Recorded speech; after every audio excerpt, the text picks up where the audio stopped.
Ici, vieillir ne signifiait pas forcément décliner si certaines personnes pouvaient améliorer avec le temps certaines capacités physiques, certaines capacités cognitives. C'est important de se poser ces questions-là. C'est peut-être important aussi de réajuster ou pas certaines croyances.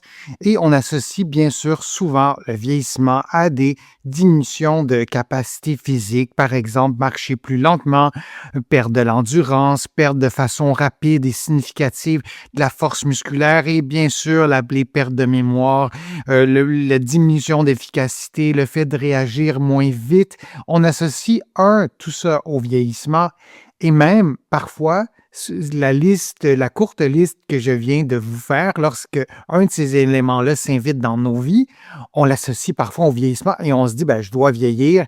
Et parfois, le lien qu'on fait n'est pas le bon et ça peut même nous priver de certaines déductions qu'on aurait peut-être pu faire pour améliorer sa santé physique ou nos capacités cognitives. Et donc, cette vision ou cette association de vieillissement, de déclin physique et cognitif, est-ce que ça s'appuie toujours sur les connaissances actuelles ou ces croyances s'appuient sur les connaissances d'il y a 50 ans qui sont devenues parfois des stéréotypes peut-être et qu'on transporte de génération en génération même depuis toutes ces décennies-là et on pourrait même peut-être influencer sa santé lorsqu'on est dans un processus de vieillissement, lorsqu'on arrive à 40, 50, 60, 70, oui, nos muscles ne sont pas tout à fait dans la même condition que lorsqu'on avait 20 ans, par exemple. Mais pourquoi ils ne sont plus dans cette condition-là? Est-ce que c'est seulement en raison des processus de vieillissement? Et il y a une étude qui a été menée par des chercheurs de l'Université Yale et qu'ils ont basé leur réflexion leur analyse sur une large cohorte qu'ils ont suivie pendant plusieurs années pour observer l'évolution réelle. Ils ont vraiment mesuré les capacités physiques et cognitives. Ils n'ont pas seulement demandé aux personnes, vous pensez quoi? Pensez-vous avoir perdu des fonctions cognitives? C'est donc une étude longitudinale. Pour environ un peu plus de 10 000 participants, on a évalué les fonctions cognitives et il y avait aussi 5 000 participants chez qui on évaluait les fonctions physiques, les capacités physiques et tout ce suivi-là a duré plus de 10 ans. Ce qu'on a mesuré, on a mesuré la mémoire, on a mesuré l'attention. Tout ça fait partie de la cognition et on a aussi, d'un point de vue physique, mesuré la vitesse de marche, donc combien de temps ça prenait à la personne pour se déplacer du point A ou au point B. Et donc, il y a vraiment un facteur clé dans tout ça qui a été mesuré aussi, c'est la perception du vieillissement des personnes, leur propre perception du vieillissement, et on a pris ça en compte dans l'analyse des données. Et une question que j'ai vraiment envie de vous poser, est-ce que vous pensez, vous, que vieillir dans votre vie à vous, est-ce que ça rime surtout avec déclin ou vous remarquez qu'une certaine adaptation du corps et que pour certaines composantes, certaines capacités physiques ou cognitives, vous remarquez des gains si vous comparez à il y a 10 ans, 20 ans ou encore plus?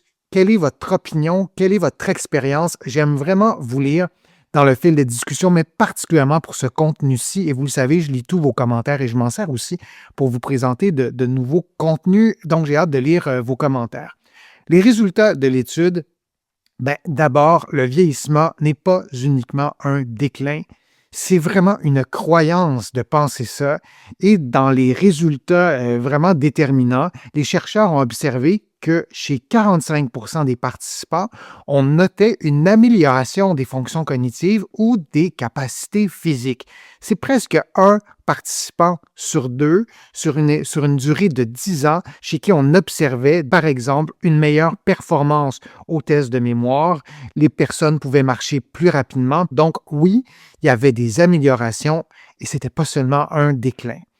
Deuxième constat important, c'est qu'il y avait 32% des participants qui avaient une amélioration d'une ou l'autre des capacités cognitives qui ont été évaluées et qu'il y avait environ 28% des personnes qui augmentaient leur vitesse de marche. Ça aussi, c'est quand même significatif.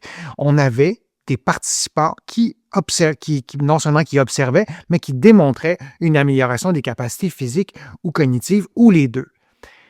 Et le facteur clé à retenir, et ça c'est encore plus fascinant, les croyances de la personne liées au vieillissement influençait les résultats. Les personnes qui avaient des croyances positives face au vieillissement avaient des meilleurs résultats. Par exemple, voir le vieillissement comme une période de croissance. Croire, par exemple, qu'on peut encore progresser sous tel ou tel aspect de nos capacités. Ce type de croyance positive face au vieillissement est associé à plus d'amélioration et à des effets qui étaient très mesurables. Alors, est-ce que vous pensez que l'âge influence votre trajectoire? On posait des questions comme ça, et est-ce que vous pensez que ça l'influence de façon positive? Et quand on y pense aussi, ben, il y a des choses qu'on ne possédait pas cognitivement, en tout cas, je parle pour moi, quand j'avais 20 ans, et que maintenant, ben, j'ai développé des capacités cognitives que je n'avais pas il y a 20 ans, et j'espère de continuer à les développer, ces capacités cognitives. Pourquoi? Et c'est une interprétation et c'est un constat qu'on peut faire aussi de cette étude-là. Le corps, le cerveau, les muscles et les artères, et bon, dans l'étude, on n'allait pas dans tous ces détails-là, mais la science sait que le cerveau, les artères et les muscles ne sont pas programmés uniquement pour décliner.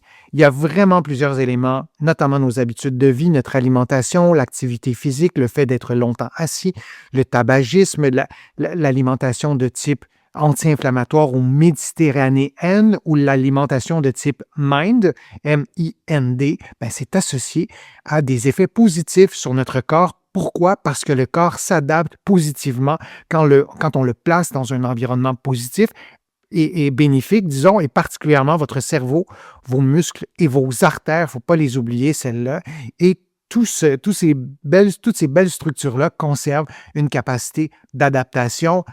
Si vous saviez l'étonnement que j'ai en accompagnant certains patients qui sont parfois très âgés, 80, 90, 100 ans, et qui, en quelques semaines, prennent de la force au niveau de la main, prennent de l'équilibre, prennent de l'endurance à la marche, alors qu'eux-mêmes étaient d'abord convaincus qu'il n'y aurait pas de progrès et leur motivation était de ne pas décliner ou de freiner le déclin. C'était dans leurs propres objectifs et le constat, après quelques semaines ou quelques mois de suivi, ben, on avait non seulement freiné le déclin, mais on observait des gains significatifs qui changeaient leur qualité de vie. Alors, nos croyances influencent notre comportement. C'est ce qu'on peut tirer comme conclusion de cette étude-là.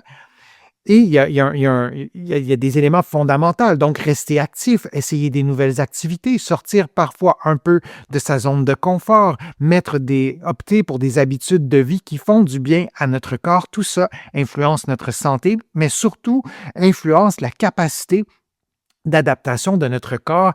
Et il faut instaurer ce cercle-là positif dans nos vies, de réajuster nos croyances en s'appuyant sur les données scientifiques actuelles. Ce que je vous dis a été démontré, on le sait. On ne savait pas ça il y a 50 ans et nos croyances d'il y a 50 ans s'appuyaient sur les connaissances scientifiques d'il y a 50 ans et j'ai l'impression que parfois que ces croyances-là, ben, on les a transmis de génération en génération. Il faut réajuster tout ça. Donc, le cercle de ces croyances positives qui incitent à l'action, et puisqu'on pose des gestes, le corps s'adapte et on a des améliorations, et ces améliorations-là renforcent aussi nos croyances. L'idée, c'est pas de mettre des lunettes roses. Il y a plein de choses qui se passent dans une vie qui peuvent interférer dans tout ce que je vous dis, mais fondamentalement, le corps possède ses capacités d'adaptation du début de sa vie jusqu'à la fin de sa vie. Nuance importante, c'est une étude observationnelle. On n'a pas demandé aux gens de faire telle activité sportive, de prendre soin de leur alimentation de telle ou telle façon. Il n'y a pas eu d'intervention, on a observé et on ne peut pas faire un lien de cause à effet, de dire qu'à partir d'aujourd'hui, si vous changez vos croyances, à partir de maintenant, ben vos capacités d'adaptation vont augmenter, vous allez prendre vous allez faire des gains dans vos capacités cognitives ou physiques. Ce n'est pas un lien de cause à effet. On ne l'a pas démontré. En fait, il y en a peut-être un, mais l'étude ce n'était pas l'objectif de l'étude de le démontrer non plus. C'est des résultats solides. C'est cohérent aussi avec d'autres méta-analyses qui ont été publiées. C'est cohérent avec l'avancée de la science et c'est extrêmement positif. C'est motivant de savoir qu'on n'a pas toute la même trajectoire dans un contexte d'avancée en âge, mais on possède tous cette capacité et notre corps possède cette capacité d'adaptation pour améliorer nos capacités physiques et cognitives. J'espère que ma vidéo d'aujourd'hui vous a motivé à prendre soin de vous. C'est tout pour aujourd'hui. Je suis Denis Fortier, physiothérapeute. Je vous dis à une prochaine vidéo, à une prochaine fois.